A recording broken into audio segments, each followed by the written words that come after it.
Welcome back to the channel. Kimyo and Space Cadets is the leader of the Cosmic Armada and librarian of KODE Archives, wolphnara, back to bring you another Ordeal Webtoon discussion. Today I will be talking about my top 5 favorite Kimyo in the story. Typically I do one video a week, but due to you getting 50 likes on episode 127 review, I want to be a man of my word. So today, Kimyo and Space Cadets. We have my top 5 Kimyo in Ordeal. So if you enjoyed the video, be sure to let me know down below. Consider liking and sharing the video for the algorithm. But besides that, let's begin. Before getting into my top 5, I do want to talk about my honorable mentions. What elevated them there and why they didn't make it to the top 5. The first is K.O.D.E Heart, who was first introduced in season 1 episode 18. K.O.D.E has the ability to generate mass that changes his talent based on his emotional state. Although his talent has not been named or categorized, I refer to it as emotional management. What pushed K.O.D.E to the honorable mentions is his demeanor as a character, where the green mask has a jokester-like nature but holds a denigrating tone, while in anger he has more of a pretentious speech pattern. He has what is said to be control over his emotions, but that may not be the case. However, this is not a speculative video, so I'll leave it there. Now, he made it to the honorable mention spot due to not only the presence that he has on screen, but what he means to the Lord of Ordeal as well. His disdain for Sabito marrying an outsider, or bringing Vaal to his self-proclaimed enemy's hideout, which is his family, the Heart Clan, in order for them to get slaughtered. And that's pretty much the reason why he was propelled to the honorable mention spot, just basically the lack of information, and that's kind of what's keeping him there. Next is Tevin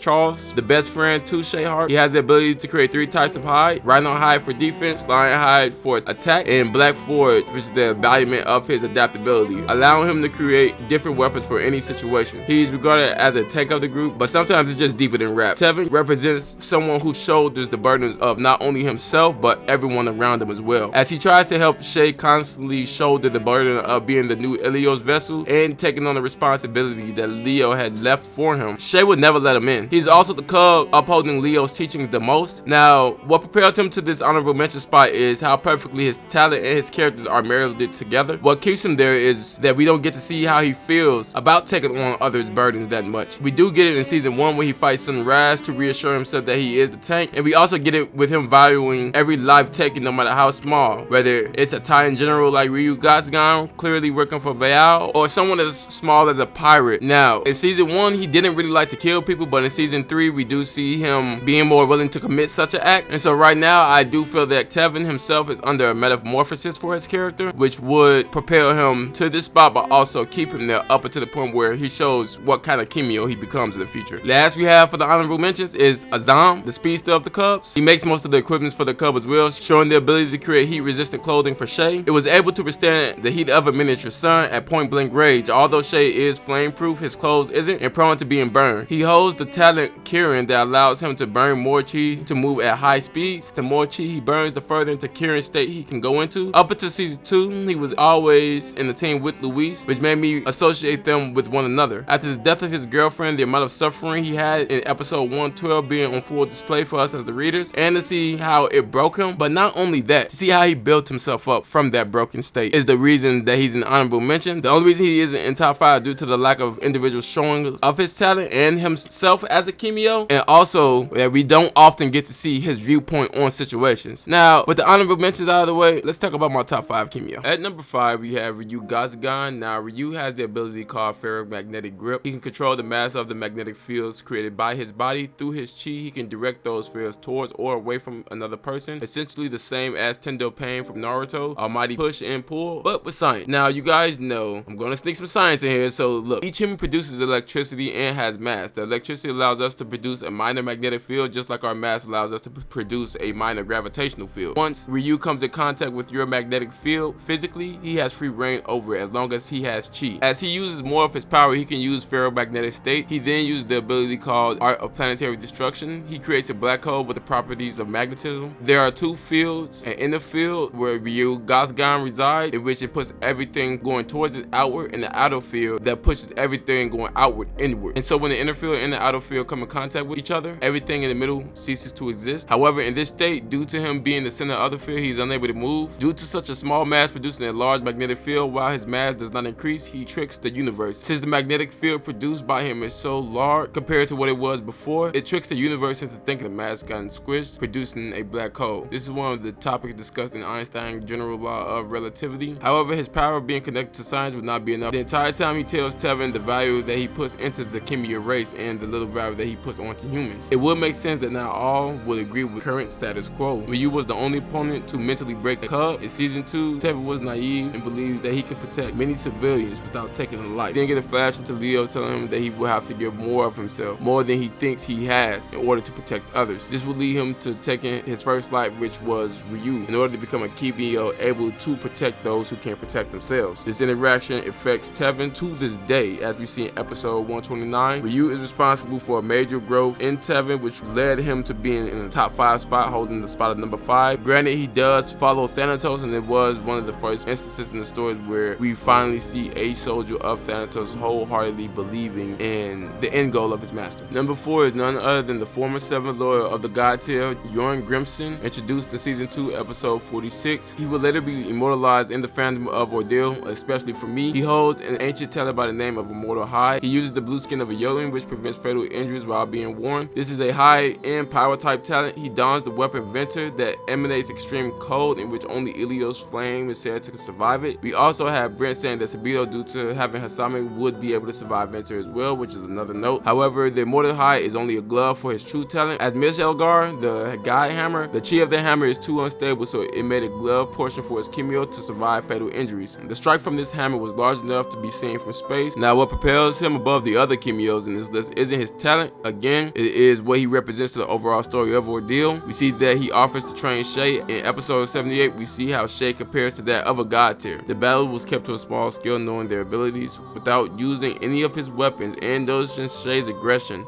he showed his experience by making Shay Office become his greatest downfall, with the brutalist showing we have to this day in Ordeal. He then repeats this process for 7 days, allowing Shay to gain a body hard enough to withstand most attacks without relying on Ilios' state healing factor. He teaches Shay to appreciate and care for his body as well. He was able to force Vaal into a corner to the point where he had to offer a life or death gamble. Even with the gamble, Jorn stood his ground and chose to break the mold to create a third option, to prevent K.O.D.E army from being killed and to protect his student, in which he had grown so close to that Shay viewed him as a father. Although prone to violence, he also represents duality in the god tier as well, with Mikhail Oliveira detesting the very values that Jorn gives value to. We also get to see a more gentle side to his warmongering character with the tambourine balls he enjoys, telling Shay that flicking the seed is his favorite part, which after working on Tomas for so long and successfully compressing it into the size of a golf ball, Shay would share his excitement through his actions of flicking Tomas. So every time he uses that attack, it reminds me of Jorn. He also is what drove Shay's metamorphosis in combat. But not only that, what he learns from Jorn allowed Shay to reinforce who he was as a person, meaning now he has the strength to be able to protect those he loves. Number 3 is one of the first videos I ever edited for Ordeal, the Egyptian Kimyo Rokaz Rampersad. Rokaz holds a corrosive state talent called Anu Ankh. It allows him to cut people at the very atom. This is one of the 2 talents in Ordeal that completely negates Kimyo defensive factors. When going into his state form, he gets an immense stat boost, but also is followed by a pyramid which creates eyes to shoot beams of corrosive chi or attack an enemy within 1,000 square feet of him. If he leaves the ground, it follows his location to where he plants his feet, giving him a reliable safety net. He does have to use his chi to repair any of the damaged Anu Ankh eyes, and his ultimate attack is shaping the very pyramid at his feet and filling that pyramid with eyes to shoot omnidirectional corrosive attack. Rokaz made it to rank 97 in the top 150 Kimyos. He has hid the corrosive portion of his talent. Brent also stated recently that he utilized the rock hardening technique mentioned in season 3 due to him being a reminder of Leo's failure. Rokaz will fight Leo, in which his nephew will shoot and kill Leo, as Rokaz takes the blame for Kaz's misdeed. Rokaz also takes a similar role as Leo, although he failed. His defensive portion of the Anu Ankh talent on Kaz Santiago to protect his nephew from his own talent, which is called Incendiary Art. This would mean that Rokaz sacrificed his very legacy that he built his entire life for in order to protect his nephew from being ridiculed by causing the death of the world's most beloved Kimyo. Reflecting one of the main things in Ordeal as self-sacrifice, he then has the ability to dismantle Leo Cub. He couldn't bring himself to do it though. This will ultimately lead to his death. Rokaz made the list due to the flashback that we gotten of him and how his and Leo's relationship was at the time. Shay is fighting in the MMA, although for different reasons, which would be something that Leo still would not approve of. And we also got the fact that he fought Vaal, so him being confronted with overwhelming helplessness, and in response to that, chose to reshape his reality. He has an unbuilding resolve to stop Vaal, also reflects for Shay as well. This will lead him to ultimately becoming a part of the top 150 Kimyo, but ultimately become his undoing. In episode 112, with Mahalo comparing Shay and a negative future which is similar to that of Rokash, it also goes to show how deep of an impact that Rokash had on Shay, because we do see that he didn't take the road with the family, and he had become the one who chose to shoulder everything upon himself. Just going to show that similar to Ryugasgan, and why he made it to the list, Rokash made it to the list, in which he was the trigger for the metamorphosis of Shay. We have none other than Shay Hart himself. Shay originally was the holder of this generation Thanatos' talent.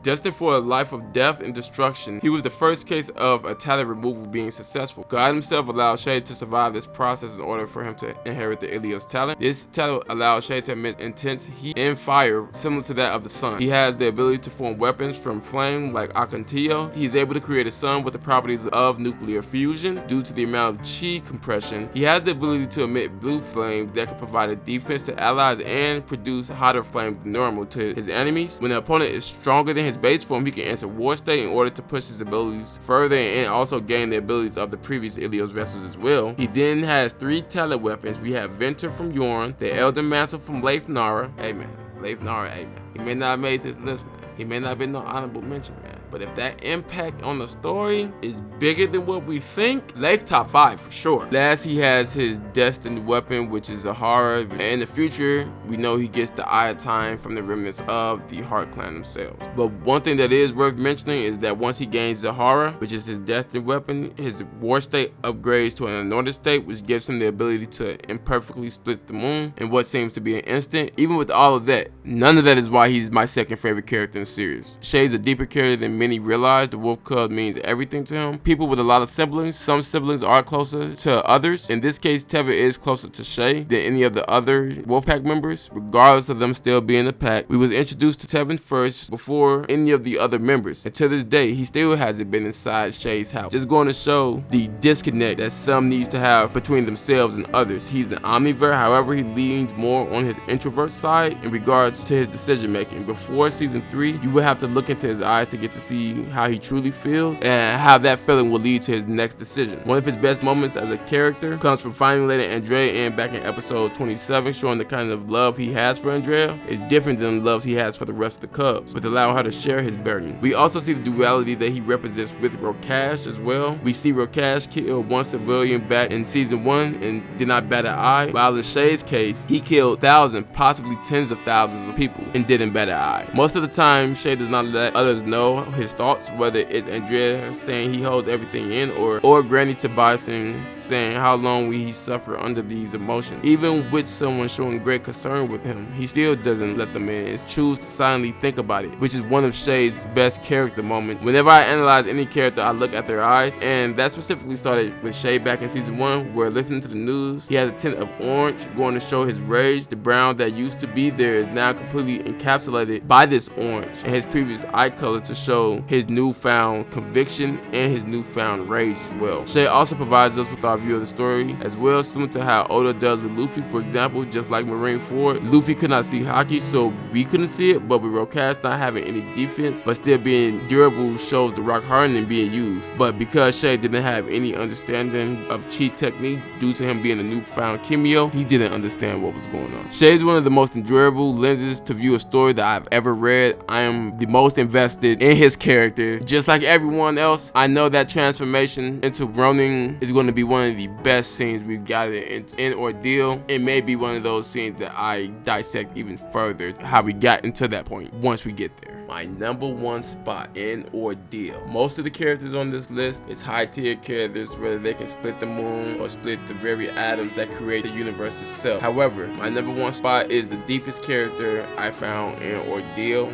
that embodies the morals of the characters that we've grown to love. And my number one Kimyo in the entirety of Ordeal is Jaime the Wolf Spider Alpha. Jaime's talent is Death Web. He's able to create string with pound for pound strength of steel while retaining some of its elasticity. Jaime is the man that gave Leo his ideals. When Leo was only a child in the time of war, he was stated to be so tired and witnessed so much death that he was able to burn many of Thanatos' soldiers at the time to a crisp while protecting Elsa and Kevin without batting an eye, just going to show the value that he placed on human life at that time in his life before meeting Jaime.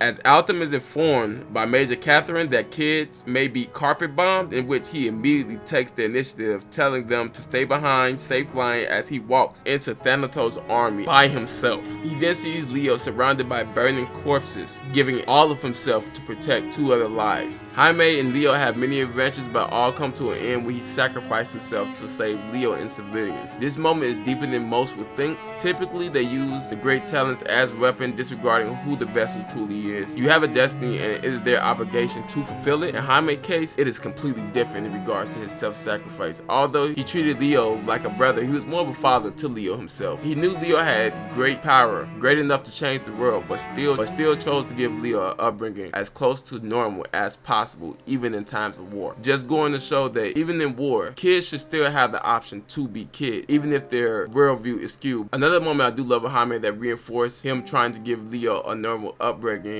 is him offering to allow Leo to fly them home if he doesn't run off in the battle. It's going to show that he worries about Leo when he's being reckless at that young age. Not because of the power that he possessed, not because of him being essential in this war, but because he's grown to care for this child that he's raised. Now, when Jaime sacrifices himself, he provides Leo an example of who he wants to become. Someone who will protect the weak, someone who can nurture the future generations of Kimyo, someone willing to give all of himself, even when he doesn't think he has it in him, for the sake of others. This would then lead Leo to ultimately leaving KODE, teaching Rokash, and also teaching the wolf cubs as well the same lessons that was taught to him by his father figure. Jaime was referred to as the wolf spider and creates rare chi constructs from his hands. So Rare Wolf Gem, being a play on Jaime's name and talent, is a perfect way to keep his ideas alive from Leo's perspective. He may not be the strongest, but has some technical finesse. Although his talent has no offensive capabilities, he wove his family knife techniques to make it a lot more deadly. He is often seen handling soldiers and drones,